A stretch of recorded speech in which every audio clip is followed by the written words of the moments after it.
की पहली लिस्ट जारी करेगी बीजेपी। गुजरात चुनाव के उम्मीदवारों की ये पहली लिस्ट, जिसको लेकर कल देर रात तक मंथन हुआ। प्रधानमंत्री मोदी इस दौरान मौजूद रहे। बीजेपी की केंद्रीय चुनाव समिति की कल बैठक चल रही थी।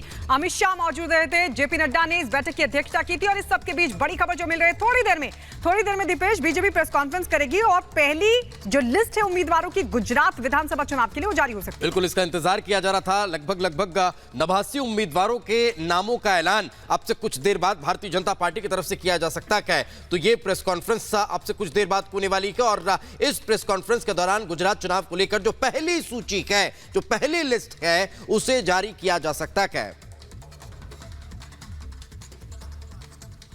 और सीधे रुक कर लेते हैं गुजरात। हमारे दो सहयोगी इस वक्त हमारे साथ लाइव जुड़ रहे हैं। वैभव हमारे साथ जुड़ रहे हैं, सलोनी हमारे साथ जुड़ रही हैं।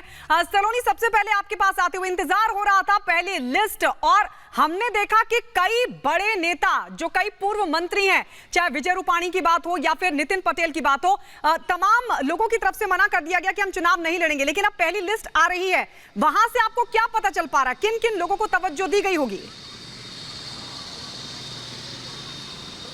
बिल्कुल गायत्री, कहा जा रहा है कि कुछ पुराने चेहरों का टिकट कट भी सकता है और लिस्ट, क्योंकि आने वाली 89 लोगों का नाम बताया जा रहा है। फर्स्ट फेज के लिए ये लिस्ट जारी होगी। जो बड़े नाम है जरा उनका यहाँ पर जिक्र करते हैं जो जरूरी है। अल्पेश ठाकुर का नाम पहले राधनपुर के लिए आ रहा था, लेकिन अब जो जानकारी अंदर खाने से मिल रही है, गांधीनगर साउथ से अल्पेश ठाकुर चुनाव लड़ सकते हैं। हार्दिक पटेल को अहमदाबाद के वीरगाम से मौका दिया जाएगा।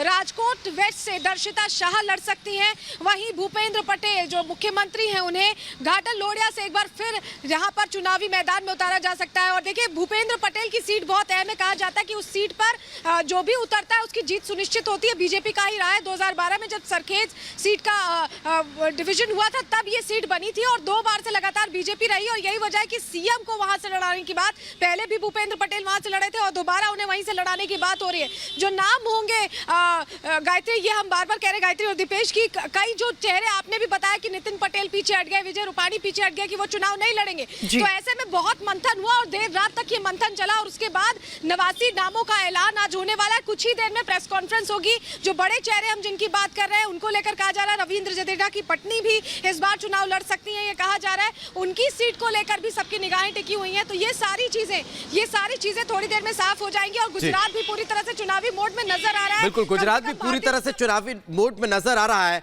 मैं लौट रहा हूं सलोनी आपके पास, लेकिन वैभव का रुख करते हैं। वैभव, हार्दिक पटेल जो कांग्रेस छोड़कर भारतीय जनता पार्टी में आए, पाटीदार समाज का प्रतिनिधित्व करते हैं, इस बार किस तरह की भूमिका में नजर आएंगे हार्दिक? क्या उनको लेकर जो भी संभावनाएं थी, जितनी भी अटकलें थी, वो सब दूर होती दिखाई देती? दीपेश, बिल्कुल, अब से बस थोड़ी देर बाद जब दिल्ली में प्रेस कॉन्फ्रेंस की जाएगी, तब प्रेस कॉन्फ्रेंस में इस बात का जिक्र किया जा सकता है कि बीजेपी की पहली लिस्ट में वो कौन कौन से नाम होंगे जिनके ऊपर मुहर लगती हुई नजर आएगी।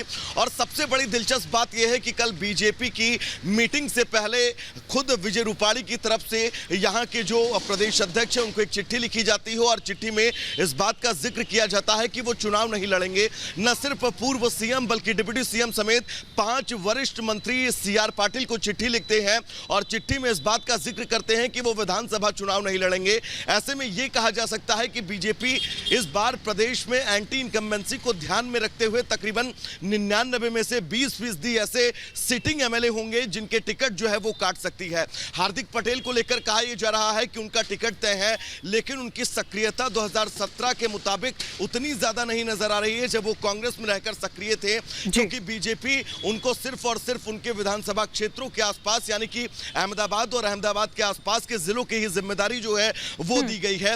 क्योंकि पाटीदार समुदाय सबसे ज्यादा कच्छ और सौराष्ट्र इलाके में जो है वो आता है। ऐसे में कच्छ और सौराष्ट्र में भी हो सकता है आने वाले वक्त में हार्दिक पटेल जो है वो रैली करते हुए नजर आए।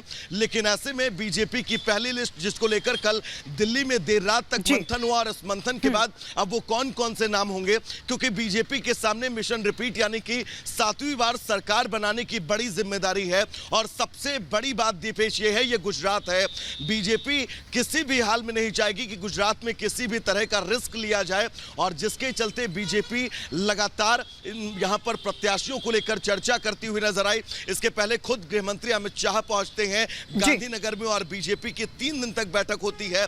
तमाम नाम ठीक है वैभव आपके पास लौटेंगे सलोनी, आप भी हमारे साथ बने रहिए। लेकिन इस बीच देख लेते हैं